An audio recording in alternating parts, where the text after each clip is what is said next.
Mami ni lawyer Benjamin Antedu ending komo ni engine thoughts on this ruling. Lawyer, document yi nyina ya train for a while. Enra nyame adom yensa aka. Mami nju initial impressions about the ruling.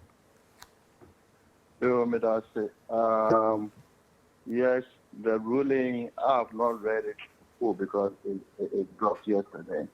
But because with my understanding of the law as established up to now, from the United States, like I said, and then one piece said the Supreme Court will affirm or more or less uphold the earlier ruling of the High Court.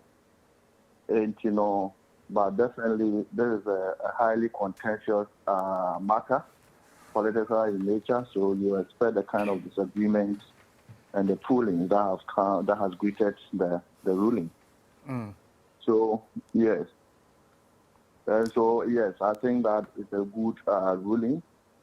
It sets the record straight until we amend our constitution and remove that requirement for non-allegiance to another country. I think that is the position of the law now. Opani, maybe a question because the major issue has to do with the bone of contention. I say, at what point does your renunciation kick in? The Supreme Court says it's at the point of nomination, and you should have completed that process. And post the nomination, when you're sanoma winning, it doesn't qualify you. But before you answer that question, does intent and motive matter in law? Yes, they do matter, but for different purposes. For different purposes. When it comes to criminal law, for example, then your intent, what you want to happen, won't matter and can even form a key ingredient for your your conviction. Okay, but in this particular instance, I've always likened it to the case of you applying for admission into a university.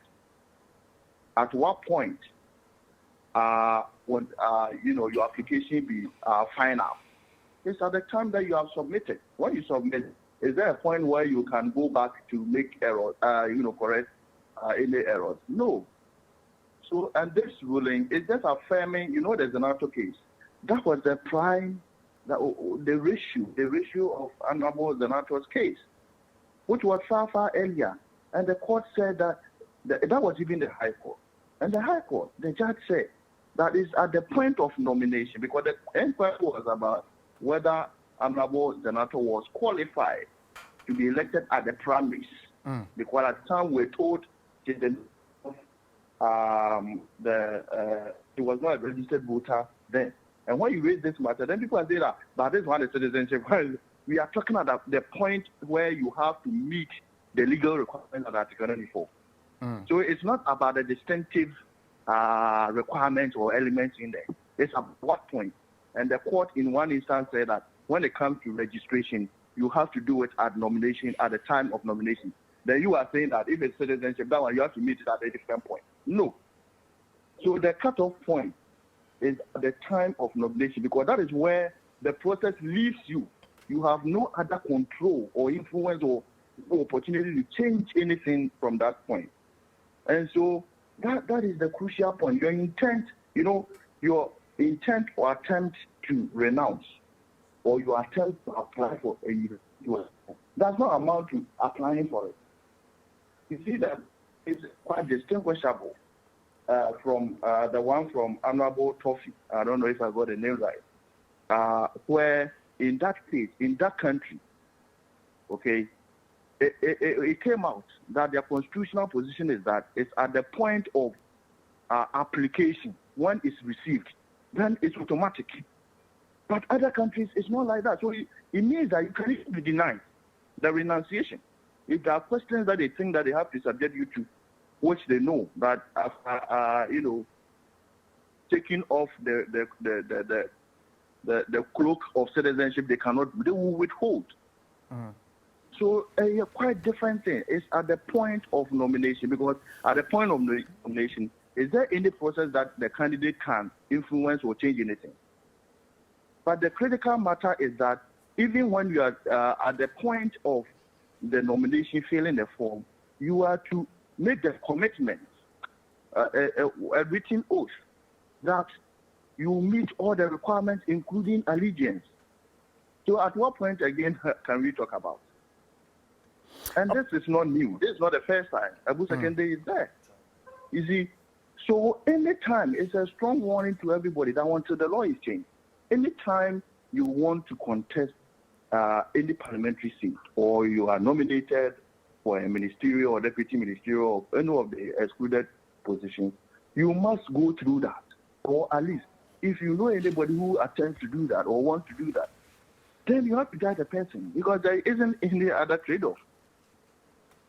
Well, lawyer, I wouldn't pretend to have been a part of the case and to know the details as to what transpired. But for instance, if Mr. Jachikwason, at the time I was filing nominations, provided certified documents from the Canadian authorities to the effect that indeed they are processing a document which has to do with the renunciation of the gentleman in question, and so a determination will be made maybe subsequently in November. Is that not valid for what started process now?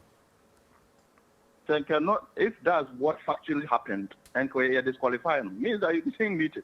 You know, so they invest on no awaiting results. If you want to say awaiting results, yes. So I mean, just was the awaiting renunciation room. Do you get it? And so it's either you qualify at a point or not. And you know, or can't I'm going to easy for better disqualifying, because then you don't meet the requirement. You see at the money in Yamfama, and it's two different things.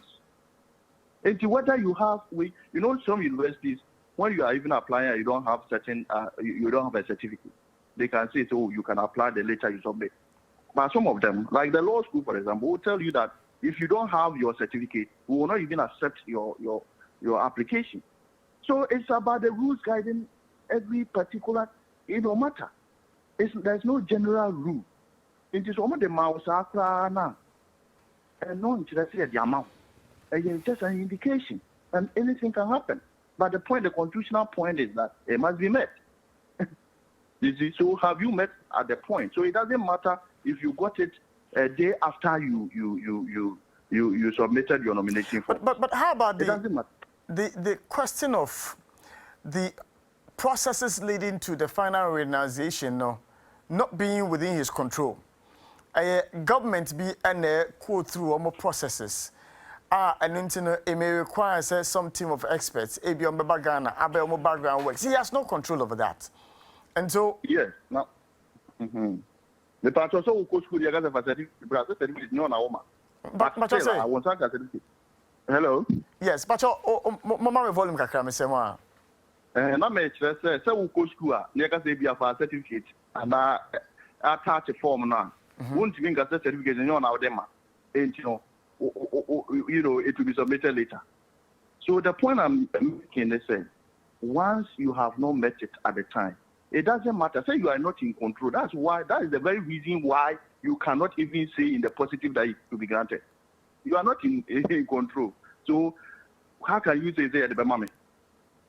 But one interesting question about happen is the person who sets up the rules and the guidelines for the election, who goes to Parliament to get a CI approved as to a normal, a qualifier, any normal, a disqualifier will be known.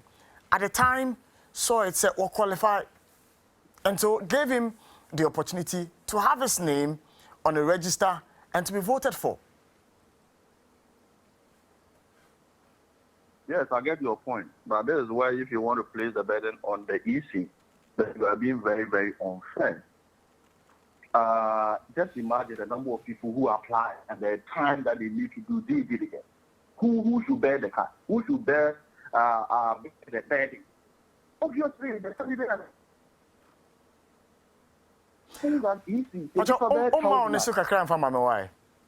Hello? Yes. Hello? It will be very unfair and unreasonable to place this burden on the Electoral Commission, because look at the people, thousands of applicants or who want to contest. And then you are saying, say, EC should have the burden to know everybody, including the countries they have, traveled and know their status. It's not just possible. After 5 years, I don't think they can do that. So the burden squarely should be a candidate. And of course, if the person intends to, stand on a ticket of a political party, then it also behoves on the political party to do that check. And I'm saying that this is not even the first time that we've been confronted with this matter. It has happened before. And then we go ahead and get ourselves involved in the same thing again, and we want a different result. That is a failure on the part of the candidate or the political party. Not the EC can never do that. An example of the university. Sorry for keeping you with the university thing. But the whole point is that the universities, sometimes you can even, it's 2 years, 3 years before they can even come out to know that, your result was wrong. So that is how serious and deep. But this one, you have to come through the whole world to know whether somebody qualified by way of allegiance or not. That can never be a reasonable burden on the EC. It can never be. That's why on the paper, you commit yourself that every information I'm giving is true. So most applications, you see that you make that commitment, that every information that you have given there is true, and you hold yourself by it. So how can you go and then put the burden on the university? The university or the institution, or if it's American embassy, you are applying for a visa or whatever, then you are giving the commitment that the information that you are giving, if after 10 years it tends to be wrong, then you will face the legal consequences. You don't now go and put it on the embassy that they should, have found out before they gave you the visa. But before you take leave of us, the same individual and the party are presenting, they say, and contesting on their behalf. Yes. How different are the dynamics now? Yeah, legal dynamics, he is fully qualified, because the only contention was in respect of his allegiance, which the court by fact has established that he got it earlier, far earlier. Just that he didn't meet the old deadline. That is all. So he's fully qualified. But of course, if there are criminal proceedings that will ensue, and then if he is convicted of having breached our electoral laws or having acted in a dishonest manner, then of course that would be a basis for him to vacate his seat. But that's criminal proceedings where the standard of proof is beyond reasonable doubt and quite different from the civil matter. Okay, just like what has happened. And then it also takes a long time for it to be concluded. So for now, he's fully qualified like any other candidate. I don't know until maybe there's another fact establishing a negation of another criterion. If not, then he's fully qualified. But of course, the risk is what we face into the future, which is uncertain. But how about the case of perjury, the case of, say, at the time, no one say normal answer no is here, criminal proceedings, yeah, the banish one. Does it not in any way put him in a position behind the party now? That is the point I'm making, that is the criminal prosecution, which takes a different dynamics. So, just like he was elected before it was found out, anything can happen. Any other member of parliament, something can come up and it will negate you. So, until we get there, and I'm saying that is uncertain, criminal prosecution is, prolonged, and you have to prove beyond reasonable doubt. So the things that go into criminal prosecution is quite different from a civil, proceedings like we have had now. So anything can happen. Anything can happen. He may be stopped in the way. It might never even happen. He might have not even been, it may even come that, even on the form that side, he did not even pick it.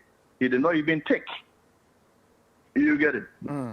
Or there's even a waiver as you described that, he added a document to even show that at the time he didn't have it, but he wants to have it. But that would negate it. But the civil proceedings was whether you had it or not, which is quite a different test.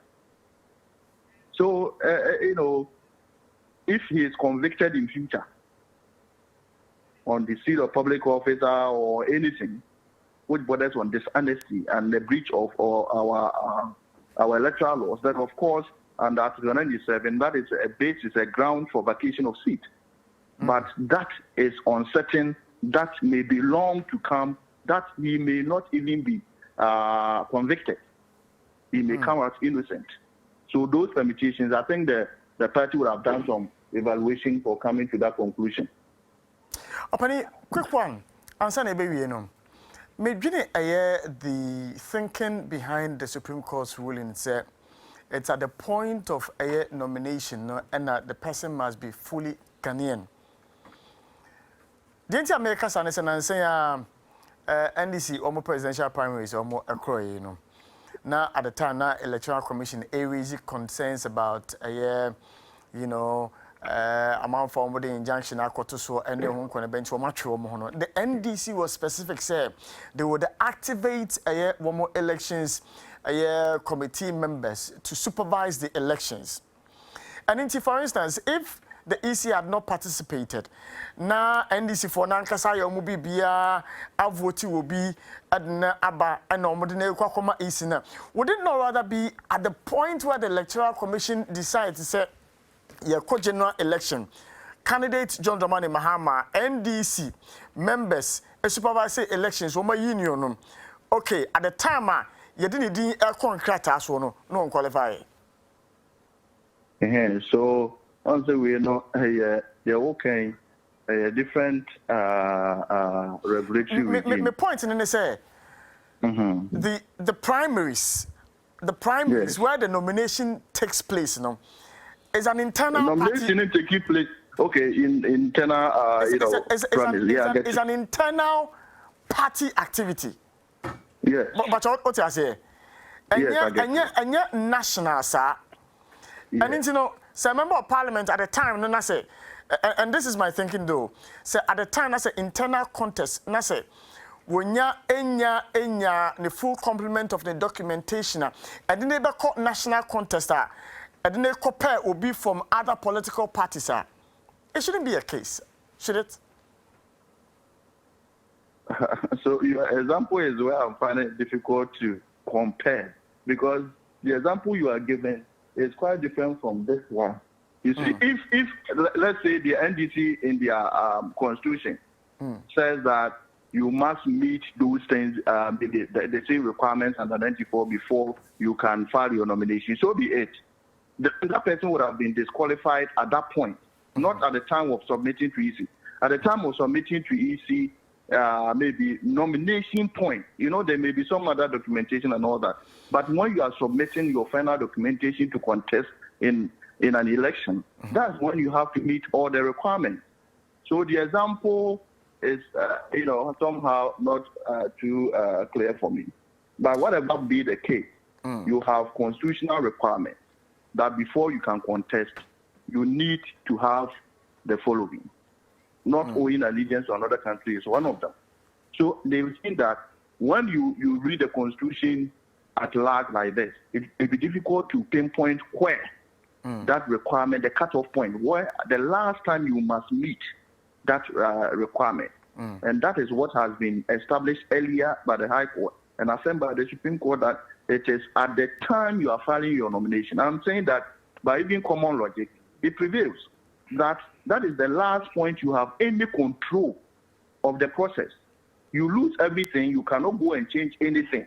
And of course, the documentation also further testifies to that point, that you must swear that I have these things at the time you are doing that last exercise.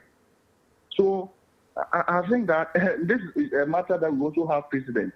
So, for the court to determine otherwise. But like I said, the other case by Honorable Trophy is quite distinguishable because at that point, the renunciation had happened.